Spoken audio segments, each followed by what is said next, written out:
नमस्कार मंडळी, श्री स्वामी समर्थ. मी नंदिनी माझ्या यूट्यूब चॅनलवर तुमचं खूप मनापासून स्वागत करत आहे. तुमच्या मनातील सर्व चांगल्या इच्छा स्वामी महाराज पूर्ण करो ही स्वामींच्या चरणी प्रार्थना करते आणि आजच्या व्हिडिओला सुरुवात करते. तर आज आहे मार्गशीर्ष महिन्यातील शेवटचा गुरुवार आणि आज अमावस्या देखील आहे. तर हा शेवटचा गुरुवार आहे मार्गशीर्ष महिन्यातील, त्यामुळे आपल्याला मार्गशीर्ष महिन्यातील जे आपण गुरुवारचे व्रत केले आहे त्याचे उद्यापन आजच करायचे आहे. त्याचबरोबर अमावस्या जरी असली तरीसुद्धा आपल्याला हे उद्यापन आजच करायचे आहे. आपल्याला जर काही अडचणी असतील तर आपल्या घरामध्ये पहा, कुणी जर दुसरं कुणी असेल तर त्यांनासुद्धा तुम्ही पूजा मांडायला सांगू शकता आणि त्यांच्याकडून सुद्धा तुम्ही उद्यापन करून घेऊ शकता. पण आजच आपल्याला हे उद्यापन करून टाकायचं आहे.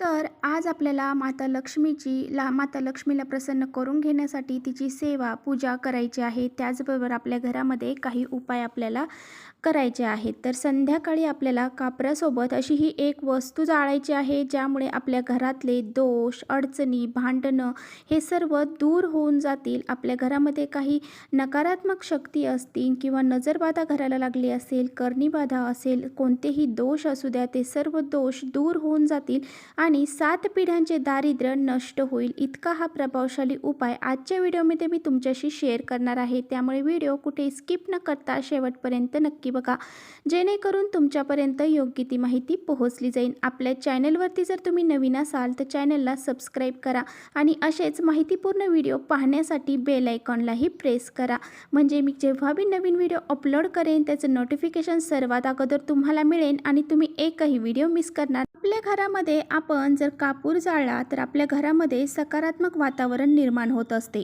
आणि सकारात्मक लहरी आपल्या घरामध्ये निर्माण झाल्या की मग नकारात्मक लहरी ज्या आहेत, म्हणजे नकारात्मकता जी आहे तर ती बाहेर निघून जाते.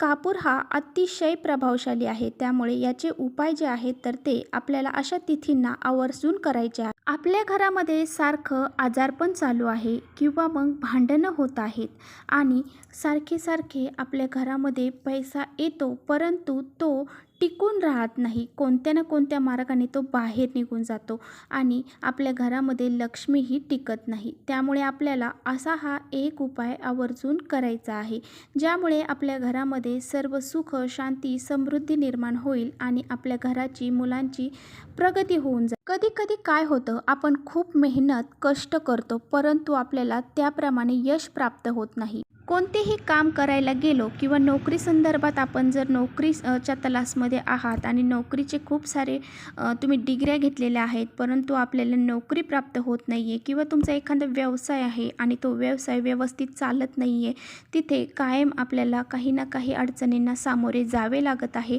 आणि आपला व्यवसाय सुरळीत चालत नाही. तर अशा वेळीसुद्धा आपण असे छोटे छोटे उपाय जर अशा विशिष्ट तिथींना आपल्या घरामध्ये केले तर आपल्या घराची खूप सारी प्रगती होण्यापासून कुणीच थांबू शकत नाही. उपाय आपल्याला काय करायचा आहे, तर उपायासाठी आपल्याला 5 भीमसेनी कापराच्या वड्या लागणार आहे.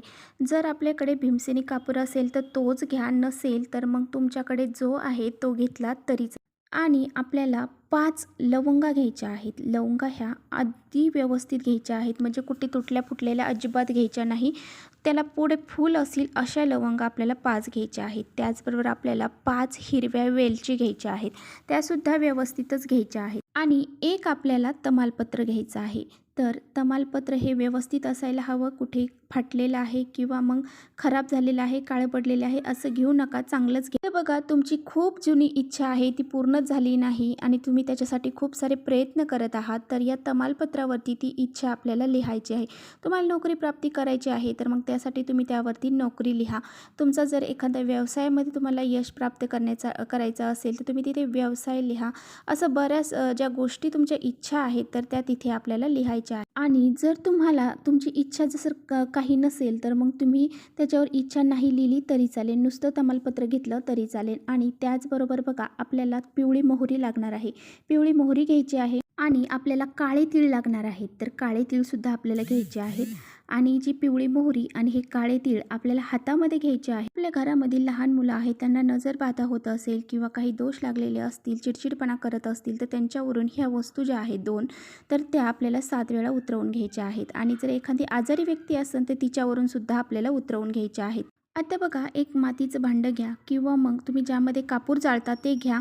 त्याच्यामध्ये आपल्याला अगोदर हे जे भीमसेनी कापूर आहे तर तो तुपामध्ये भिजवायचा आहे आणि मग तो त्यावरती ठेवून द्यायचा आहे, किंवा जो साधा कापूर असेल तो घ्या, तो ठेवा.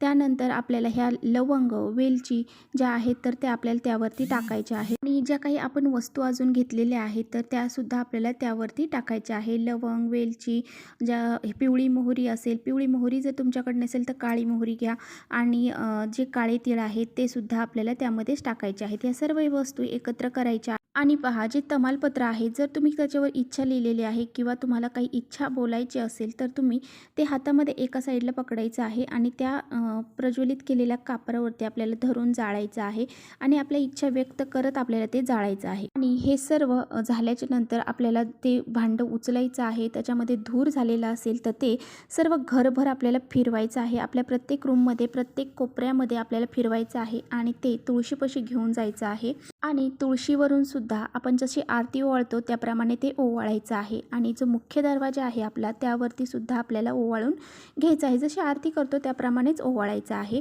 3-3 वेळा ओवाळलं तरी चालेल. तर अशा प्रकारे ओवाळायचं आहे. आपला घरामध्ये पूर्ण धूर आहे ना तो पूर्ण फिरला पाहिजे. तो फिरून झाल्यानंतर तुळशीपाशी जायचं, तुळशीपासून ओवाळून घ्यायचं, नंतर दरवाजावरती ओवाळ. आणि बघा, जिथे आपण बैठक खोलीमध्ये सर्वजण एकत्र येत असताल, ज्या रूममध्ये आपण एकत्र बसतो, खातो, पितो, त्या रूममध्येच आपल्याला हे जे भांडं आहे तर ते घेऊन ठेवायचं आहे. आणि पहा, हे जेव्हा सर्व विजलं जाईल त्याची राख खाली शिल्लक राहील त्यावेळेस आपल्याला थोडंसं पाणी टाकून सगळ्यांना त्याचा तिलक आपल्याला लावायचा आहे. आणि पहा, या दिवशी पहा आपण उंबरठ्याला हळदीचं लेपन देखील करणार आहे. तर मग जी हे राख उरलेली आहे तर त्याचं आपल्याला जसं लेपन हळदीचं करतो त्याचप्रमाणे उंबरठ्याला ह्या राखेचं लेपन सुद्धा आपल्याला द्यायचं. त्यातल्या काही वस्तू जर आपल्यात जळाल्या नसतील तर मग त्या एखाद्या झाडाखाली टाकून द्या आणि त्या बाकीच्या राखेचं आपल्याला लेपन आपल्या उंबरठ्याला द्यायचं आहे. यामुळे काय होईल, आपल्या घरामध्ये कोणत्याही प्रकारची निगेटिव्ह एनर्जी प्रवेश करणार नाही आणि जी घरातली निगेटिव्हिटी आहे ती बाहेर जाईल. तर पहा, अशा प्रकारे आपल्याला अत्यंत प्रभावशाली उपाय आज संध्याकाळी आवर्जून करायचा आहे. हा एक उपाय जरी तुम्ही घरामध्ये केला ना तर तुमच्या सर्व घरातील दोष, अडचणी हे सर्व दूर होऊन जातील. तर याचा एकदा करून पहा, अनुभव तुम्हाला नक्की येईल. तर चला, इथेच करते व्हिडिओचा एंड. व्हिडिओ थोडा जरी आवडला असेल तर नक्की लाईक करा. चॅनलवर नवीन असाल तर चॅनलला सबस्क्राईब करा. परत भेटूया अशा छानशा व्हिडिओसोबत. तोपर्यंत श्री स्वामी समर्थ.